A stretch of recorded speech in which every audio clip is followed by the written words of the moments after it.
Hello everyone, I hope you enjoy listening to the story. I was told my husband's comatose sister needed me while he took another woman to Europe. But the night I stayed alone in that ICU room, she opened her eyes and whispered that I was the only one not in danger. My name is Emily Carter. I am 32 years old. And until recently, I believed I had built a stable life out of quiet sacrifices. I used to work as a registered nurse in Raleigh, the kind who trusted charts, vitals, and clear answers. But after marrying Daniel, a respected surgeon with a calm voice and steady hands, I stepped away from my career because his family needed me more. His younger sister Lily had been in a coma for almost a year after what they described as a tragic accident, and caring for her became my full-time responsibility. First at home and then in a private ICU wing arranged through Daniel's connections.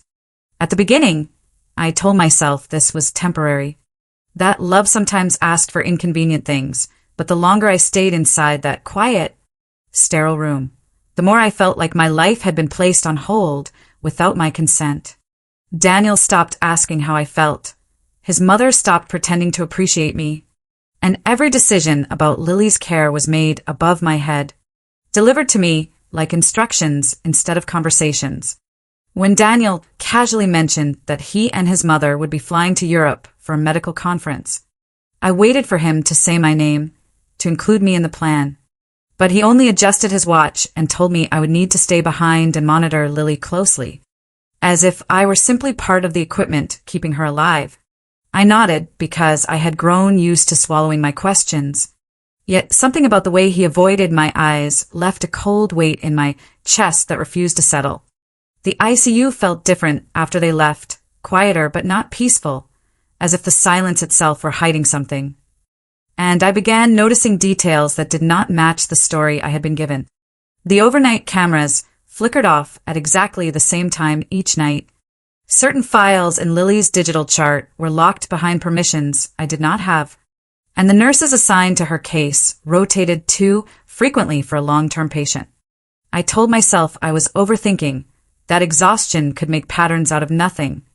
But then I saw it, a subtle movement in Lily's fingers, not random, not reflexive, but almost rhythmic, as if she were responding to something only she could hear. I stood there longer than I should have, watching, listening, feeling the old instincts I had buried start to rise again. If you think this is just another story about a tired woman caring for a silent patient, then you have not yet heard what happened at exactly 2:17 in the morning, when everything I thought I understood began to unravel. I did not sleep that night, not really, because once doubt settles into your bones, it refuses to let you rest. I kept replaying every detail I had ignored, every small inconsistency I had brushed aside in the name of trust, and the more I thought about it, the more impossible it became to believe that Lily was truly as unresponsive as they claimed. I returned to the ICU just before midnight, the corridor dim and almost empty, the soft hum of machines echoing like a distant warning. Her room looked exactly the same as always, pale lights, steady monitors, the quiet illusion of stillness, but something inside me had shifted. I was no longer just the obedient caregiver. I was a nurse again, observing, questioning, connecting patterns that refused to align. I checked her vitals first, heart rate steady, oxygen levels perfect, muscle tone far too maintained for someone who had supposedly been immobile for months. I pressed lightly against her hand, watching for any response, and for a moment there was nothing, just the same stillness I had seen 100 times before. But then I felt it, a faint pressure, subtle yet deliberate, her fingers curling just enough to make my breath catch. I pulled back instinctively, my heart racing, telling myself it could be reflex, that the body sometimes reacts in ways that look intentional. But I knew better, and that knowledge terrified me more than any confirmation could. I stayed beside her bed longer than usual, pretending to adjust the sheets, glancing at the monitor, waiting, hoping, fearing that it would happen again. And when it did not, I almost convinced myself I had imagined it. Around 2 in the morning, the hospital settled into its deepest silence, the kind that makes every sound feel amplified, every movement suspicious.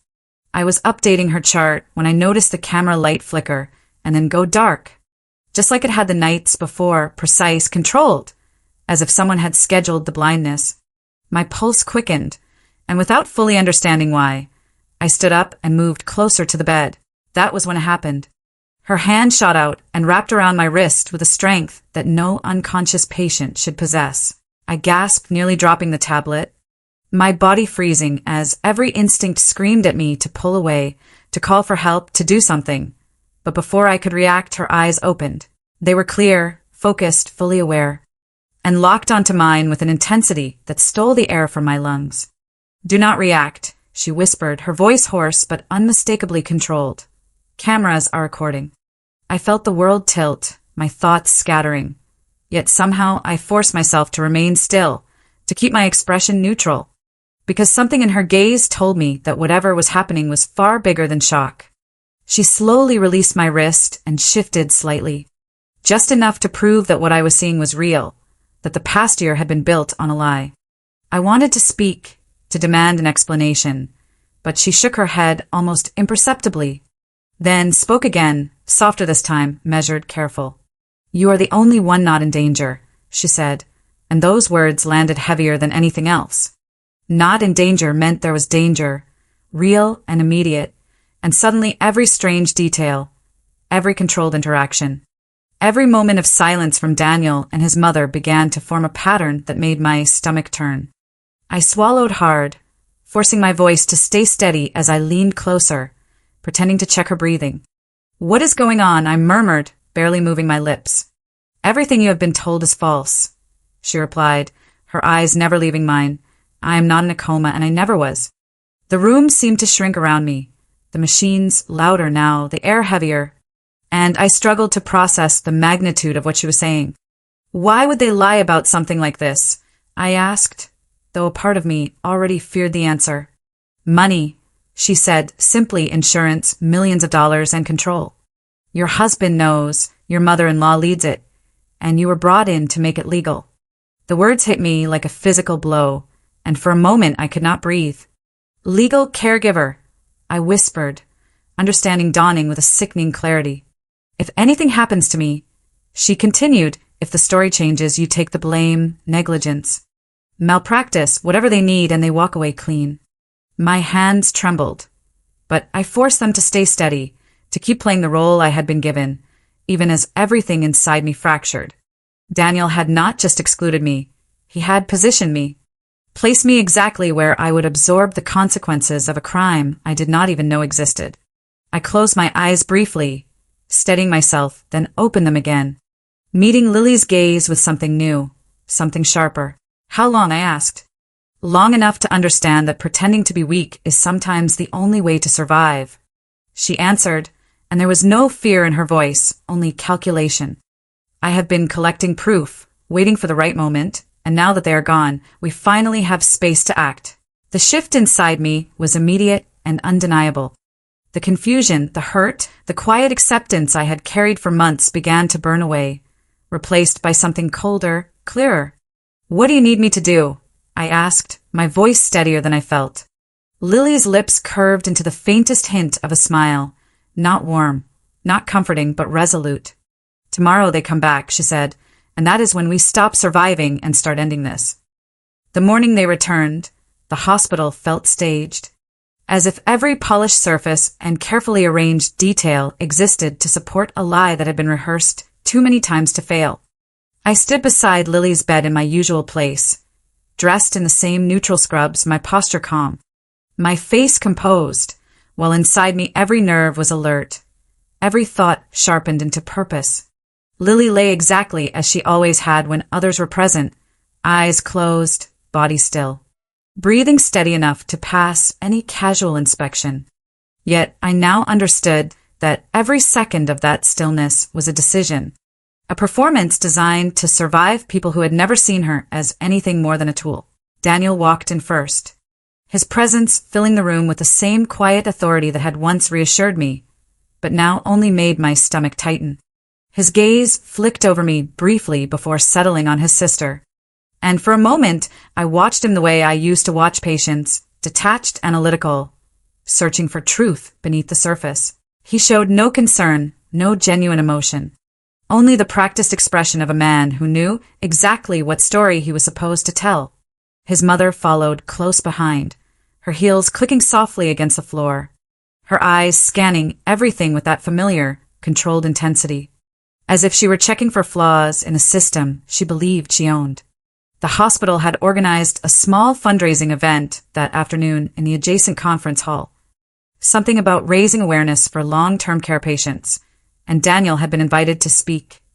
To present himself as the devoted brother who had sacrificed everything for his family.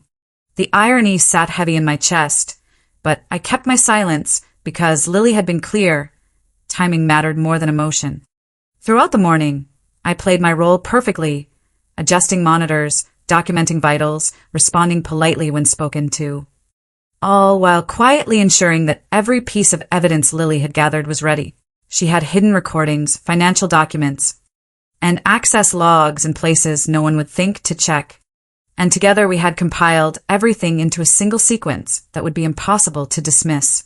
By the time the event began, the room was filled with donors, hospital staff, and a handful of media representatives, all drawn in by the narrative of resilience and sacrifice that Daniel and his mother had carefully constructed. I stood near the back, partially hidden among the staff, watching as Daniel took the stage. His voice steady, his tone measured, speaking about love, responsibility, and the burden of watching someone you care about slip away. The audience listened in silence, some nodding, some visibly moved, and I felt a flicker of anger rise in my chest at how easily truth could be replaced by performance. Then the lights dimmed slightly, and the large screen behind him flickered to life, exactly as planned. At first, it showed a slideshow of Lily's supposed journey, images curated to evoke sympathy. But then the sequence shifted, almost seamlessly, into something else. Audio played first, his voice unmistakable, cold and calculating, discussing insurance claims, payout timelines, and legal positioning. Followed by his mother's sharper tone outlining exactly how they would ensure no suspicion fell on them. The room changed instantly, confusion rippling through the audience.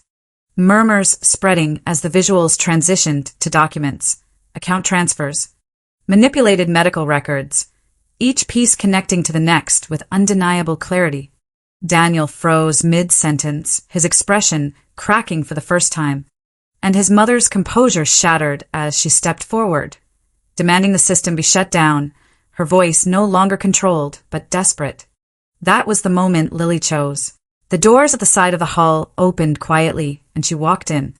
Not slowly, not uncertainly, but with steady, deliberate steps that echoed across the room, drawing every eye toward her.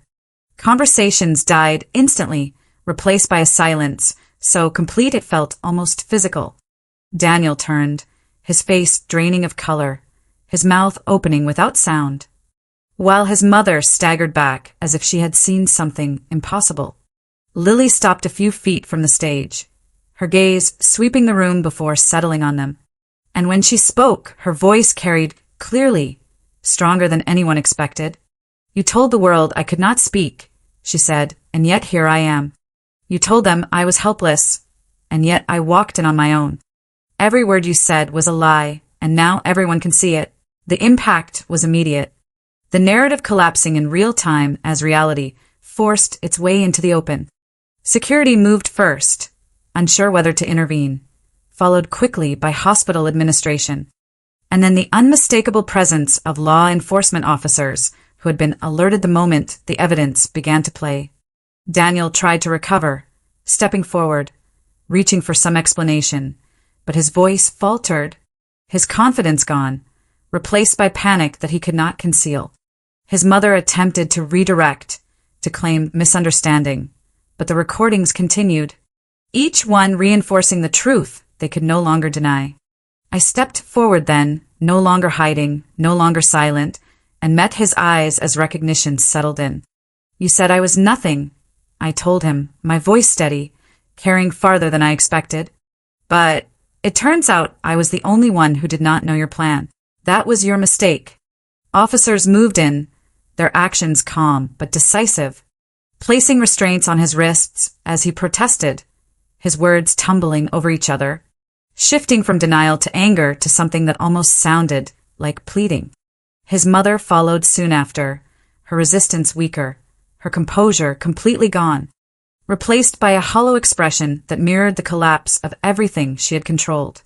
As they were led away, Daniel twisted back, his eyes searching for me, his voice breaking as he called my name like it still meant something, like I still belonged to him. I did not respond. I simply watched, standing beside Lily, feeling the weight of everything that had happened settle into something quieter, something steadier.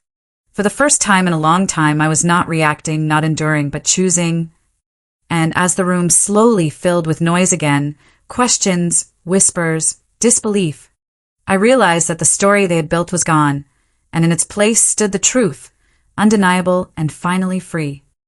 The days that followed did not feel real at first, as if I were moving through a version of my life that had been rewritten overnight without giving me time to catch up. Statements were taken, reports were filed, and every piece of evidence Lily and I had gathered became part of something much larger than either of us had imagined when we first stood in that silent ICU room. The hospital launched an internal investigation immediately, distancing itself from Daniel and his mother as details of the fraud surfaced, and law enforcement moved quickly, building a case that stretched far beyond insurance claims into conspiracy, falsified medical documentation, and attempted legal manipulation. I sat across from attorneys more times than I could count, answering questions, recounting events, clarifying timelines, and each time I spoke, I felt something inside me settle, as if every word helped return a piece of myself that I had slowly given away without realizing it. For months, I had lived in a space where my voice did not matter, where decisions were made for me, where my role was to support, to comply, to remain quiet, and now I was being asked to speak, to define what had happened, to stand firmly in my own truth without hesitation. Lily was there through all of it, no longer hidden behind silence, no longer forced into stillness. Her presence steady and deliberate as she provided her own testimony, filling in the gaps I could not see, confirming the patterns I had only begun to suspect. Together, we were no longer pieces in their design. We were the ones dismantling it layer by layer, until nothing remained but facts that could not be denied. The legal process moved faster than I expected, driven by the volume of evidence and the clarity of intent behind it, and within weeks, formal charges were filed, followed by hearings that drew attention from both the medical community and the public. Daniel's name, once associated with skill and trust, became tied to betrayal and calculated deception, and his mother's reputation collapsed alongside his, revealing a history of control and manipulation that extended far beyond what I had personally experienced. I was advised to remain cautious, to avoid public statements, to let the process unfold through official channels, and I followed that guidance not out of fear, but because I understood now that control did not come from reacting impulsively, it came from choosing when and how to act. When the court proceedings concluded, the outcome felt less like a victory and more like a necessary correction, a rebalancing of something that had been tilted for far too long.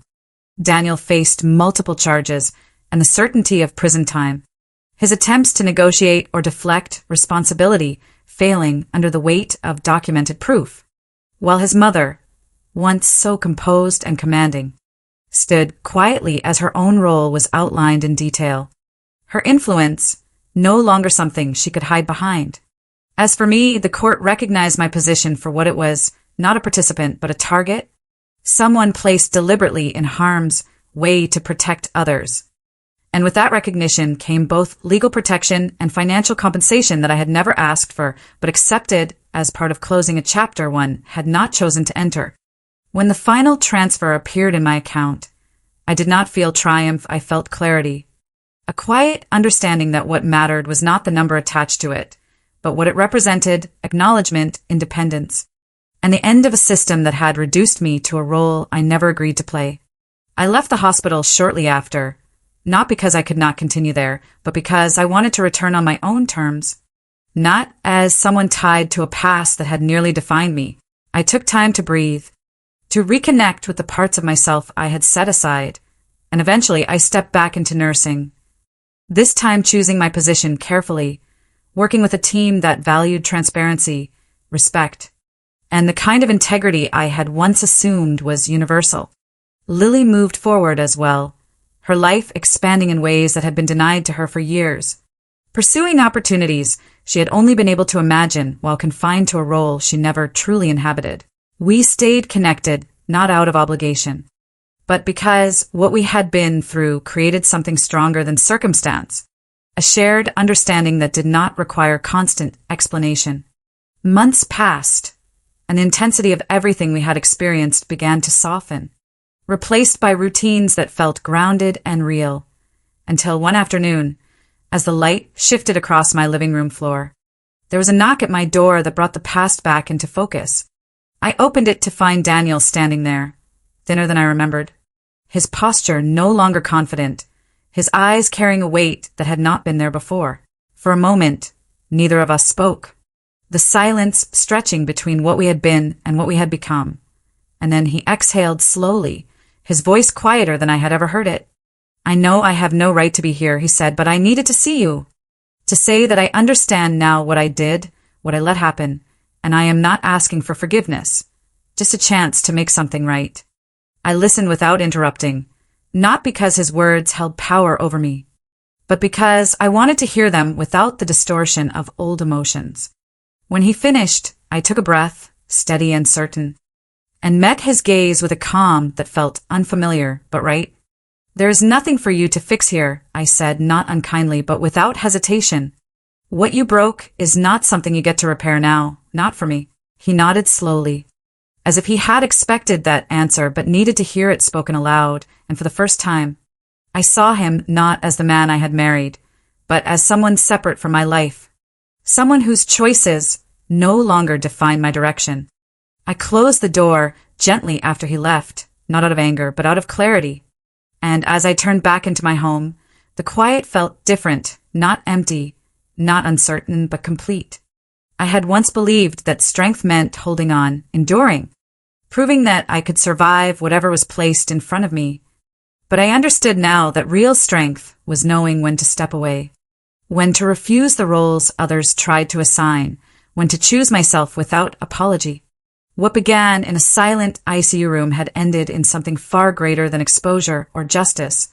It had given me back my voice, my choices, and the ability to define my life on my own terms. And that was something no one could ever take from me again.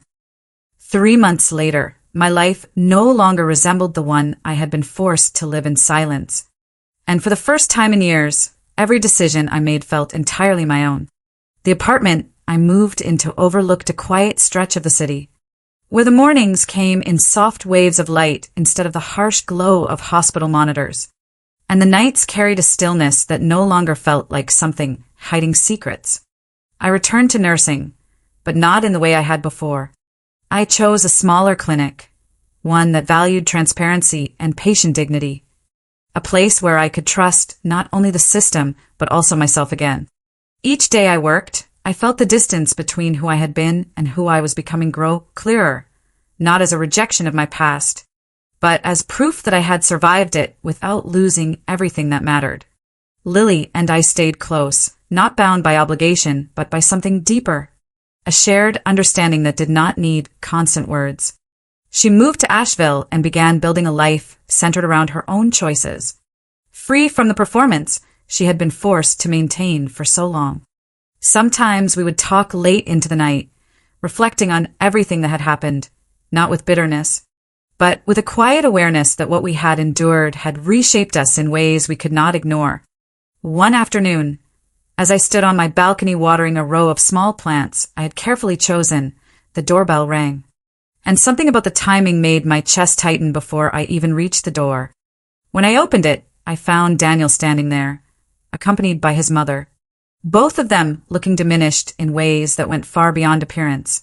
The confidence they once carried had been replaced by something fragile, uncertain, as if the world they had controlled had finally turned away from them. Daniel spoke first, his voice low, stripped of the certainty I once knew so well, explaining that he had lost everything, his position, his reputation, and that the future he had once taken for granted no longer existed.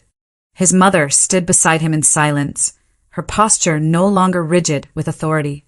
Her eyes lowered in a way I had never seen before. They asked for help, not directly at first, but through implication, through the kind of careful words that tried to soften what could not be undone. I listened without interrupting, not because I felt obligated, but because I wanted to hear the full weight of what they had become after everything had collapsed. When Daniel finally asked if there was any way I could assist them, even temporarily, I felt no anger rise within me, no desire for retaliation, only a clear and steady understanding of where I stood. I told him calmly that I did not hate him, and that the absence of that emotion was not forgiveness but closure. I explained that the version of me who would have sacrificed herself to fix something broken no longer existed, and that what they were asking for belonged to a past I had already left behind. His mother looked up then, her eyes searching mine for something she could hold on to, but I offered nothing beyond honesty. I had once asked them for kindness, for respect, for acknowledgement, and they had given me silence in return, and now that the roles had shifted, I chose not to repeat the same pattern in reverse. I closed the door gently, not out of spite, but because there was nothing more to say, and as I turned back into my home, I felt a sense of finality settle around me like something long overdue. I walked to the balcony, letting the air move freely through the space, and for a moment I stood there in complete stillness, aware of how far I had come from the woman who once believed endurance was the same as strength. What I understood now was simpler and far more powerful. Strength was not found in holding onto people who diminished you, nor in proving your worth to those who had already decided to ignore it. It was found in recognizing when something no longer deserved your presence, and in having the courage to walk away without looking back. If you had been in my place, standing at that door with the past asking for another chance, would you have opened it, or would you have chosen, like I did, to finally close it for good? What I learned from everything is simple, but not easy. Dishonesty does not begin with big lies, it begins with small silence, with the moments we choose not to question what feels wrong. I ignored the signs because I wanted peace, but truth always demands a price, and the longer you delay it, the higher that price becomes. Real strength is not just exposing others. It is being honest with yourself before the damage spreads. If this story made you think or reminded you of something you once ignored, take a moment to reflect. And if you want more stories about truth, betrayal, and powerful comebacks, make sure to subscribe. Like this video and share your thoughts in the comments. I read every single one,